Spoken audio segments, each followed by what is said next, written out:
We're live. Hello. Hello. Hi. Welcome. Welcome, everybody. Perfect.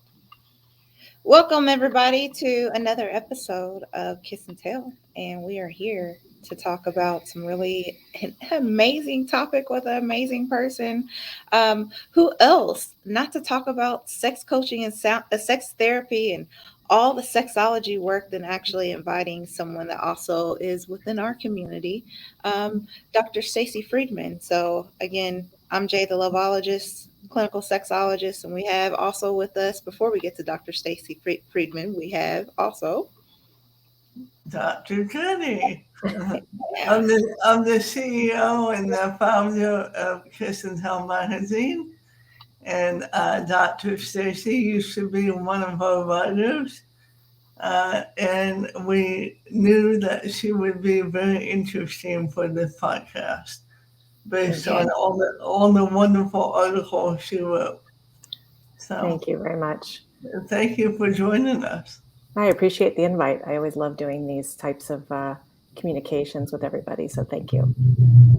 yeah. So we're here to talk about, the field of sex coaching and sex therapy and sexology in general. It's vast. You know, uh, It is. it's so many different fields you can go into within the work, and a lot of people have questions about it. So, let's answer some of those questions that some people may have. So, what is, I guess, to start in the very beginning, what is being a sexologist? What is a sexologist to you? Sexologist is basically somebody that studies the field of sexuality. You know, the pun intended ins and outs of how sex works, and just basically how people connect and how they become their sexual selves and all the good, juicy stuff about sex and intimacy. So I love the field because it's like you said, it's so vast and there's so much to talk about. Yes. So anyone that studies the field of sexology and within sexology as well. So that includes us as academics that are on this call, but also there's other folks as well too that may not have like the academic side of sexology work. Correct?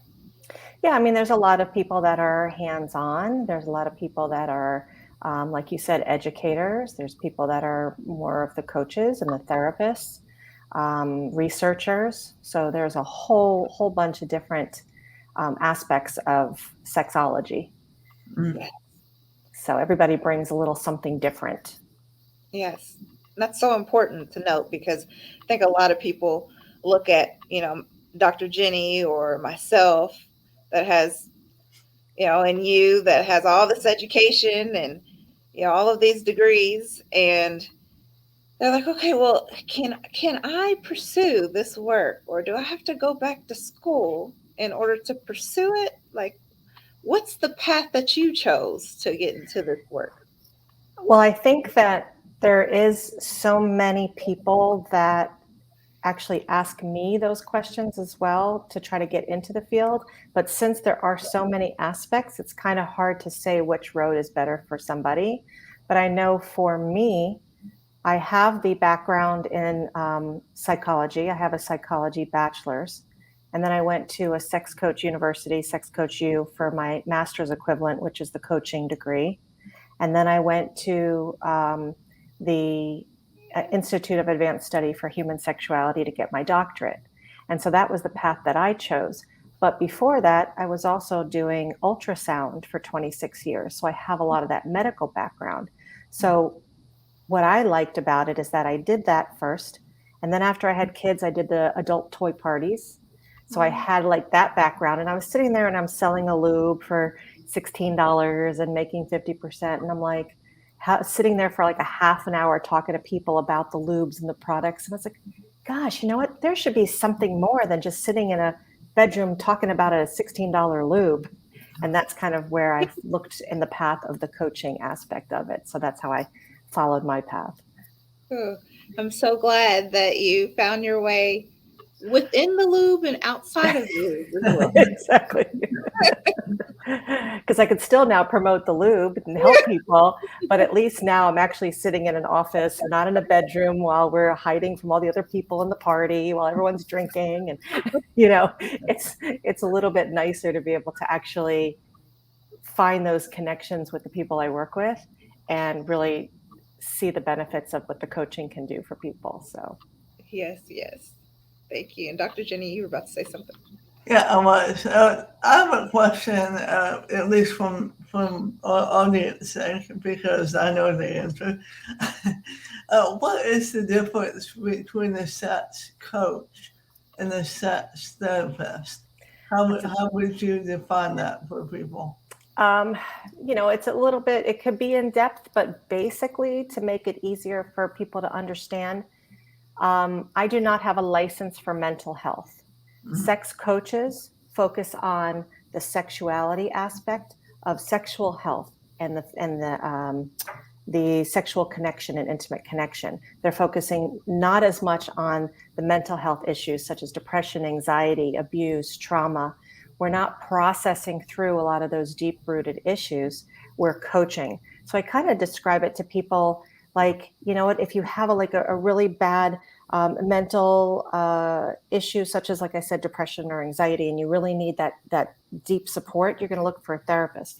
But for like a soccer coach, you know how to play soccer, you know that the ball needs to go in the goal, you know you're supposed to kick it, but you're not sure how to kick it or what the way you're supposed to play with a team is, different techniques. So you're going to hire a soccer coach.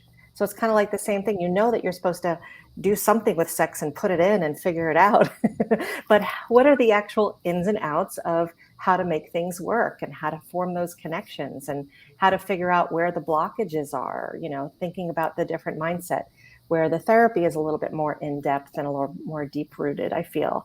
And you're working with sometimes other issues, like I said, with the abuse and trauma. So I do refer out quite a bit, because as a coach, you need to know kind of where your boundaries are and what your ability lies.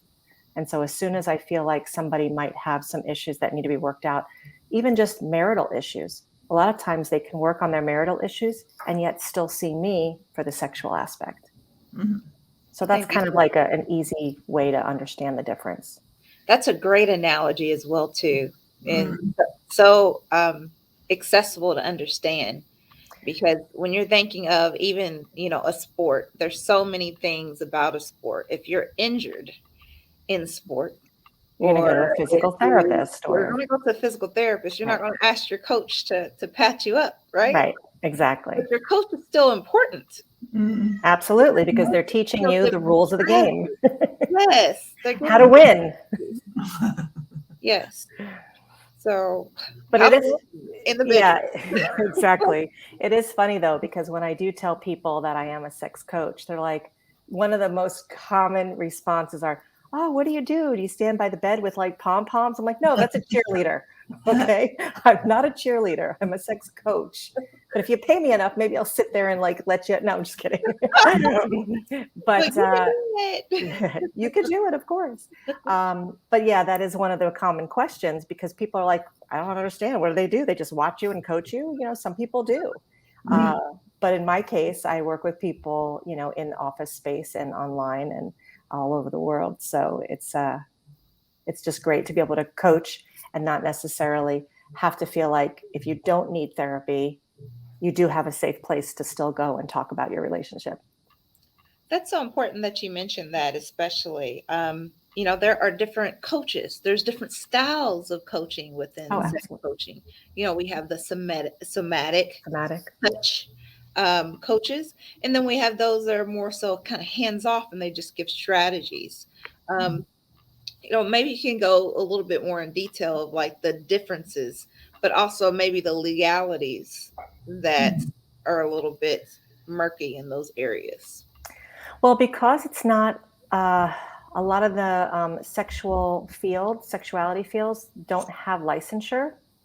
You're working on the ethics and the morals of what sexologists are. And if you're certified and you're, part of these types of boards, they do have these ethics. So it's not like, anyone can call themselves a coach and you don't have any ethics or morals. But for me, I'm the type of person that does not do hands-on. That doesn't mean I won't ever do it, because it has been an interest for me. But certain things like the hands-on coaches, the somatic coaches, even the surrogate therapy, not therapy, surrogate partners, those are people that actually do have a lot of hands-on, but they still work in a triad where there's a coach involved as far as keeping up with the client while they're going through this. And then they go on their own with the surrogate partner to help with the physical aspect. And so there are different things that we all work together to help each other out. And some places, I'm not really sure if some places find it legal or illegal, but I know that they do have actual certifications that people can get. So that way they can say, listen, I've been to school, I've been to a program. And a lot of these programs are certified programs. Yes. And, you have programs like ASECT that, I'm almost completed with supervision for sex education and sex. Good for you. That's a lot of work. It's a lot of work, y'all. It's a lot of work. But also really small print, no somatic touch. Yeah. Yes. So if you're ASEC, you cannot be hands-on. Even if you went through a program that values somatic touch, or maybe you went through a program for Tantra, you have to do that separate. Right. And that's one of the reasons why I didn't go to do the ASECT, is because I'm not sure what my future is in this career. And I think that there is a big need for people who are hands-on as well.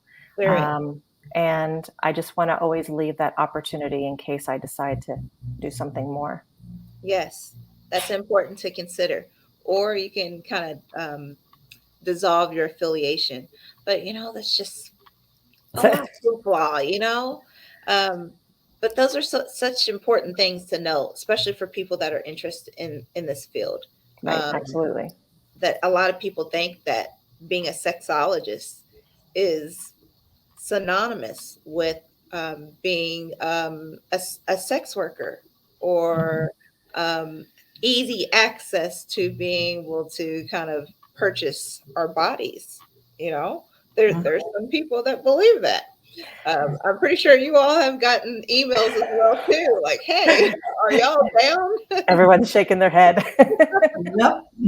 Yeah, when I first started, I had to get through the first year or two trying to figure out my marketing, because the the calls I was getting and the emails or messages on like LinkedIn and all these other places, I was kind of like, okay, something is wrong with how I'm presenting myself, because these are not appropriate messages, But that, I think, just comes with experience and practice and knowing kind of what your niche is and all that stuff. And it's also society, when society thinks that sex is only erotic, that some of the things that we coach on and what we counsel on, sometimes it's not erotic. Sometimes it's body positivity. Sometimes it's shame about how like I went through a weight loss journey. I'm dropped like 190 pounds. I have like hangy skin. Sometimes it's shame about how our body has changed along the way, especially if you're aging, especially if there's been massive weight loss or weight gain. So a lot of times it is that coaching, right? Oh, absolutely. And that's kind of what makes, people really look positive towards sex, is because, like you said, it's not always about the actual sex. It's about the issues that people are dealing with that is blocking the actual sex or blocking the drive, or, making people feel less than.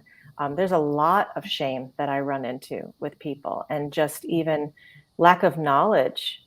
People are afraid to try to have, let's say, orgasms because they think they're supposed to every single time. And when they don't, they're faking it, or they're feeling embarrassed that they're not able to. And just learning and educating people just on how the body works can be very, very helpful. Yes. Have you felt like things have changed in the past 10 years where, sexual health and wellness is concerned?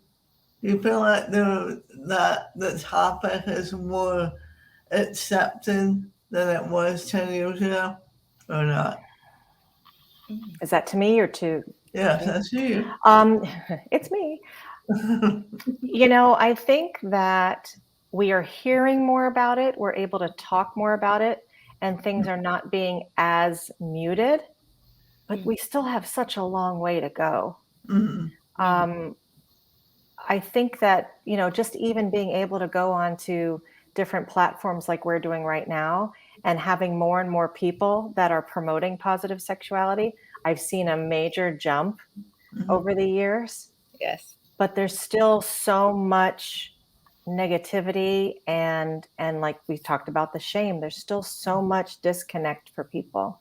Mhm. And people just not feeling comfortable talking about it even, and feeling like, well, I should know everything. I don't want to go to counseling. I don't want to go to coaching.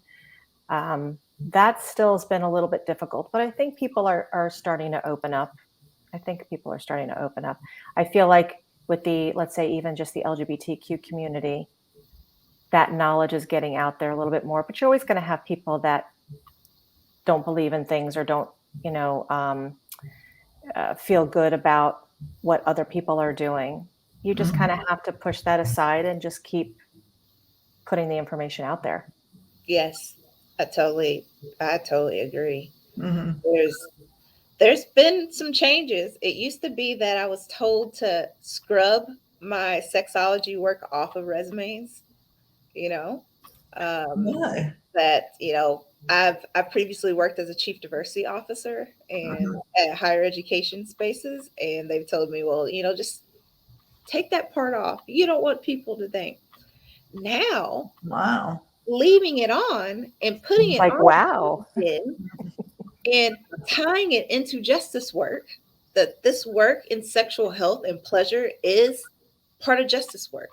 Being able to take control of your power and your pleasure and your purpose and your passion is a fundamental right of individuals Mhm. that everyone Absolutely. should be able to. So what we are doing, Right. even this call, this podcast, this is transformative justice work, asserting that people should have the right to be able to book appointments with us to discover what their passion, pleasure, and purpose is.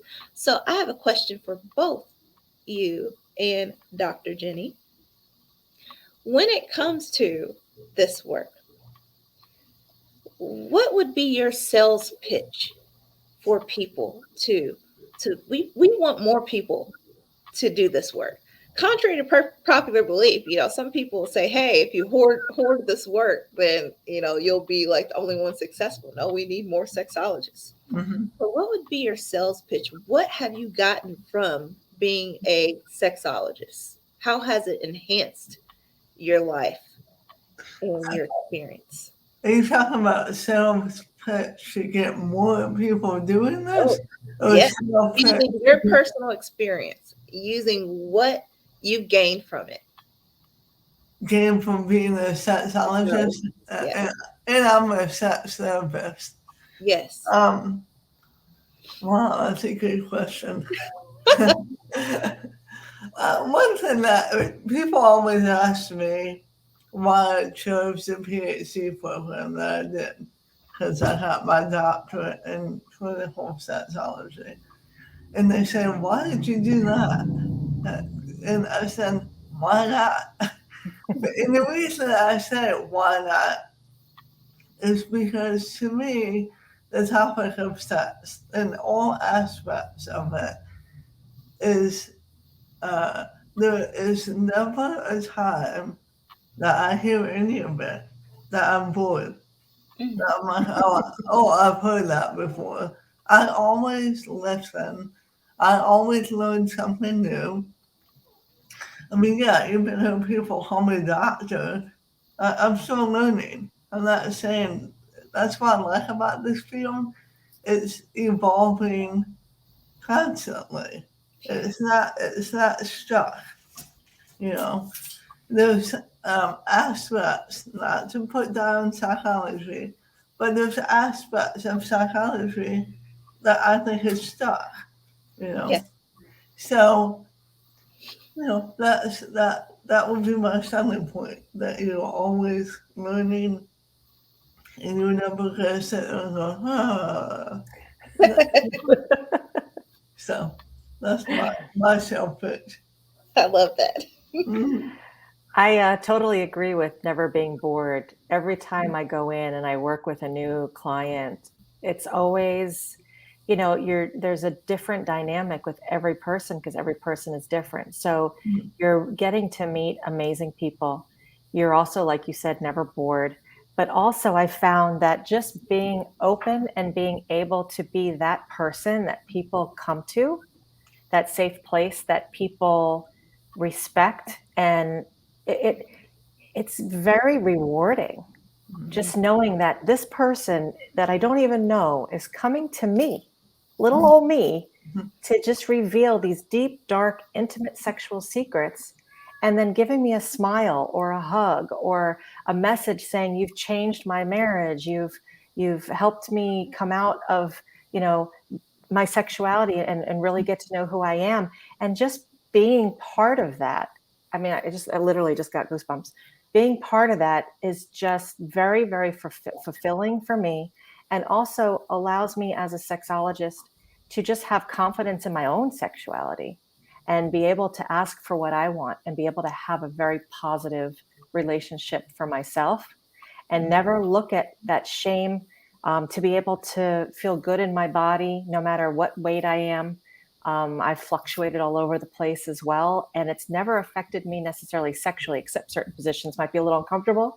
But I think that just being open-minded and having more people here to just reach more people, we're going to just have such a more loving, open world out there.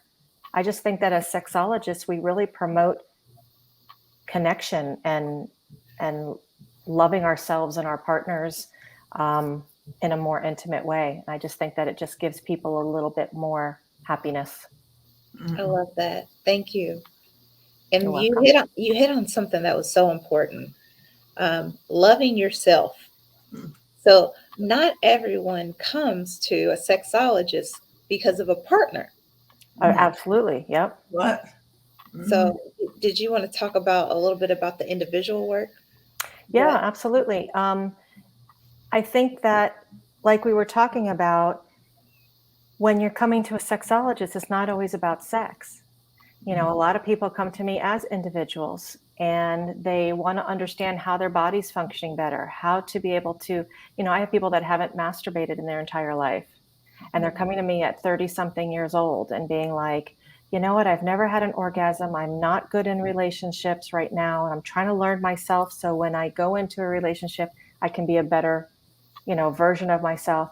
And so when people come to me, for them to be able to feel empowered to love themselves, to love their bodies, to love um, their whole area, to really be connected to their genitals, with their whole body, and be able to feel their own touch, to be able to feel their own sensations, they can be so much more in tune with who they are and the confidence, and that'll just explode.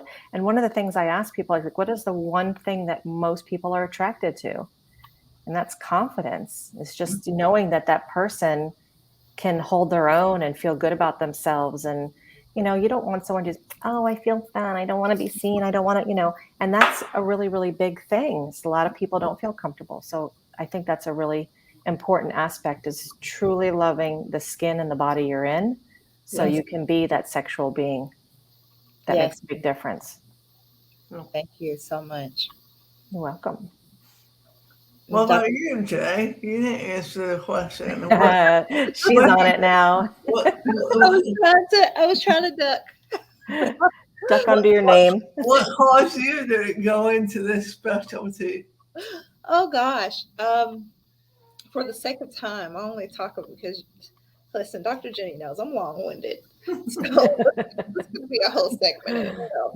But I'm a Black queer woman, and I have been taught my whole life from society that I don't own my body, that my body is something to be feared, but also to be desired at the same time.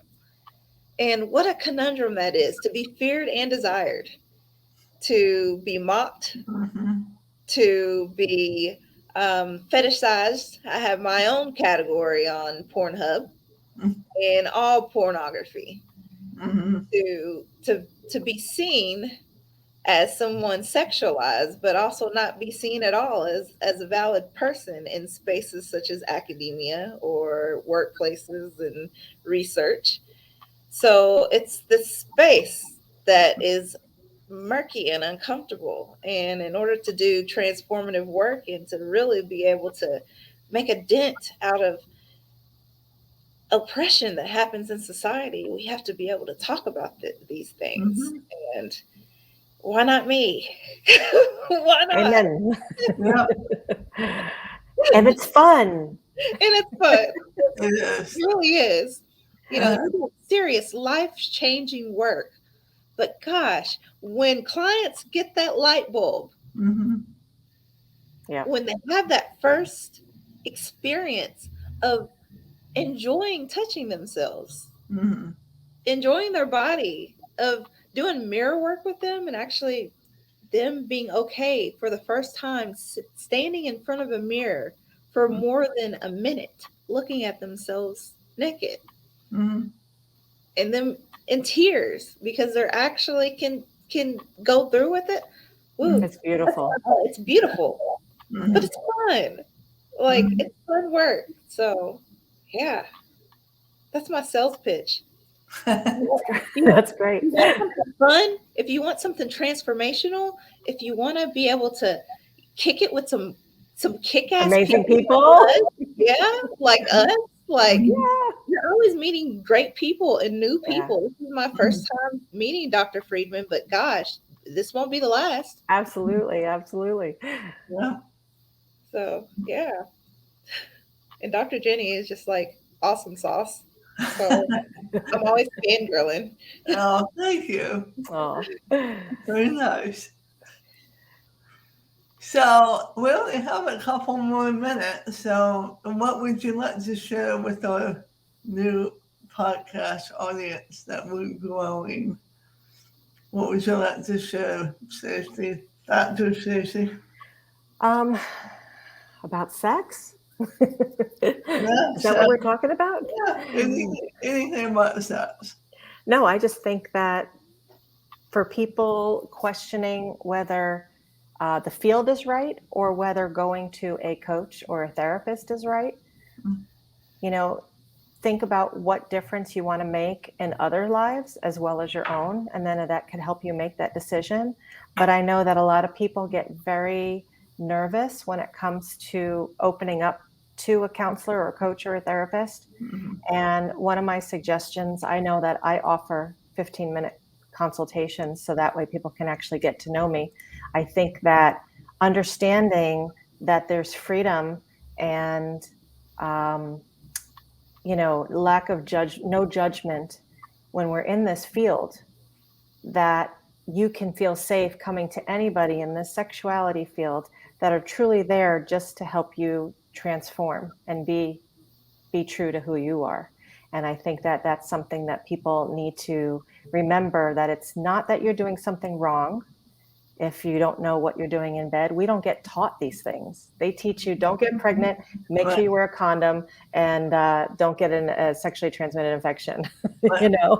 What about relationships? What about sex? Mhm. So don't be ashamed if you don't know what you're doing. Don't feel bad if you can't please your partner or your partner's not happy. This is a learning curve. This is, a learning experience. And when people come to us, it's just because they want to make things better. Who doesn't want to have better sex? Yeah. So that would be my little helpful tip for the day. And before we end, do you want to share a website or your Sure. Facebook handle or whatever you want to share so people can reach Yeah. out to you? Absolutely. Thank you.